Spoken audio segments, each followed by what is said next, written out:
ప్రభునందు నాకు అత్యంత ప్రియమైనటువంటి వాళ్ళారా, మన ప్రభువును రక్షకుడినైనటువంటి యేసుక్రీస్తు వారి యొక్క శుభనామములో మీ అందరికీ నా హృదయపూర్వకమైన శుభములు వందనములు తెలియజేస్తున్నాను.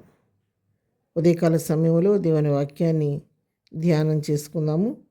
ఈరోజు వాక్య ధ్యానం కొరకు మనం తీసుకున్నటువంటి లేఖన భాగము ద్వితీయోపదేశ కాండము 31వ అధ్యాయము 23వ వచనం చదువుకుందాం. యెహోవా నూను కుమారుడైన యెహోషువకు ఇలాగ సెలవిచ్చెను, నీవు నిబ్బరము కలిగి ధైర్యముగా నుండుము. నేను ప్రమాణపూర్వకముగా వారికిచ్చిన దేశమునకు ఇశ్రాయేలును నీవు తోడుకొని పోవలను. నేను నీకు తోడయ్యుందును. ఆమేన్. దేవుని నామమునకు మహిమ కలుగును గాక. ఉదయకాలం మనం చదువుతున్నటువంటి వాక్య భాగాన్ని మనం గమనించినట్లయితే, మరి యెహోవా దేవుడు నూను కుమారుడైనటువంటి యెహోషువతో మాట్లాడుతున్నాడు. మోషే నాయకత్వం తర్వాత యెహోషువ చేతికి నాయకత్వం అప్పగించబడిన తర్వాత యెహోషువని ప్రభు ధైర్యపరుస్తున్నాడు, నిబ్బరపరుస్తున్నాడు.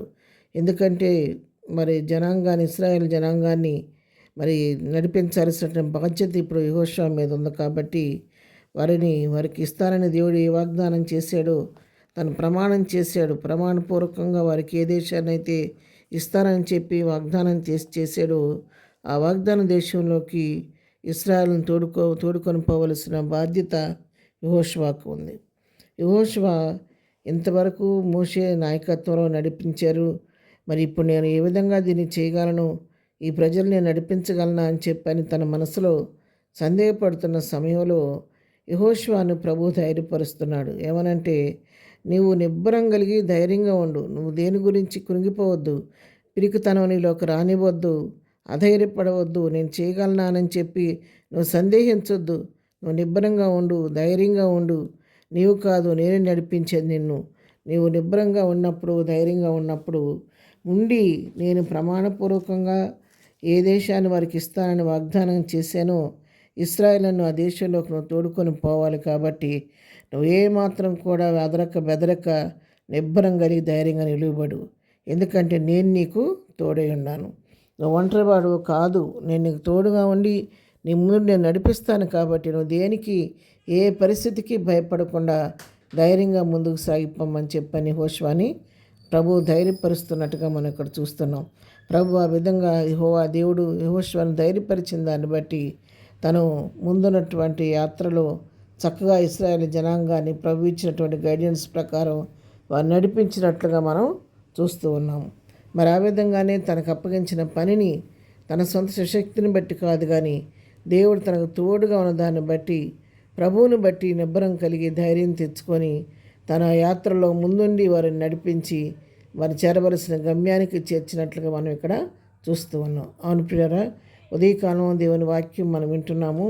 యెహోషువతో మాత్రమే కాదు, నీతో నాతో కూడా ఈ ఉదయకాలం ప్రభువు మాట్లాడుతూ ఉన్నాడు.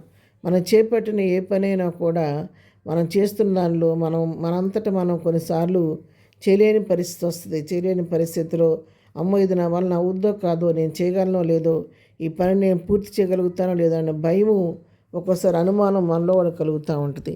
అయితే ఈ ఉదయకాలం అలాంటి ఎవరైనా పిరికి ఆలోచనతో ఉన్నవారు ఎవరైనా ఉంటే వారితో ప్రభువు మాట్లాడుతున్నాడు. యెహోషువను ధైర్యపరిచిన దేవుడు దినం నన్ను ధైర్యపరుస్తున్నాడు. నిబ్బరం కలిగి ధైర్యంగా ఉండండి. మీరు ఏ పని చేపట్టినా దాంట్లో దేవుడు మీకు కూడా జయమిస్తాడు. యెహోషువకు తోడుగా ఉన్న దేవుడు నీకు నాకు కూడా తోడుగా ఉంటాడు. తప్పకుండా గమ్యానికి చేర్చి మన యొక్క పనిని సంపూర్తి చేస్తాడు. కాబట్టి యెహోషువ వలె ప్రభు పైన ఆధారపడదాం. ప్రభువు నడిపిస్తుండగా ఆయన మనకు తోడుగా ఉండగా ధైర్యం తెచ్చుకొని నిబ్బరం కలిగి ప్రభు వైపు చూస్తూ విశ్వాసంతో ముందుకు సాగిపోదాం. ప్రార్థన. ప్రేమ కలిగిన తండ్రి, పరిశుద్ధులైన మా ప్రియ ప్రభువా, మీ ఘనపాదములకు కోటాను కోట్ల స్తుతులు స్తోత్రాలు చెల్లిస్తున్నాం. ఉదయకాలం మాకు ఇచ్చిన శ్రేష్టమైన వాక్య భాగాన్ని బట్టి నీకు వందనాలు. యెహోషువను ప్రభువా నిబ్బరం కలిగి ధైర్యంగా ఉండమని బలపరిచారు. నేను తోడుగా ఉంటానని చెప్పి వాగ్దానం చేశారు. ప్రమాణపూర్వకంగాను వాగ్దానం చేసిన ప్రదేశంలో నీకు ప్రవేశపెట్టడానికి కృప చూపించారు. ఉదయకాలం ప్రభువా వాక్యం విన్నట్టు మా ప్రియులందరినీ దర్శించండి. మమ్మల్ని కూడా దర్శించి మానవంటి పిరికి ఆలోచనలు, అనుమానాలు, అపోహలు, సందేహాలు యేసు నామములో దొల్లగొట్టిన ఆయన మమ్మల్ని కూడా ధైర్యపరచండి, నిబ్బరపరచండి. నిన్ను బట్టి మేము ధైర్యం తెచ్చుకునే కృప మాకు దయచేయండి. మాకు కూడా తోడుగా ఉండి మేము చేయ పనులన్నింటిలో మాకు ముందుగా ఉండి నడిపించి నీ కృప మాకు తోడుగా ఉంచి నడిపించండి. ఇదనం మేము చేయి పని పాటలు రాకపోకలో క్షమలు దయచేయండి. ఇదనం బర్త్డే మ్యారేజ్ చేసుకోవడం దీవించి ఆశీర్దించమని ప్రతి వారి పట్ల కృప విస్తరింపచేయమని ఏసునామలో ప్రార్థించి అడిగి పొందుకొని నాము తండ్రి. ఆమెన్. ప్రభు కృప సదాకాలం మనందరికీ తోడే నడిపించును గాక. ఆమెన్.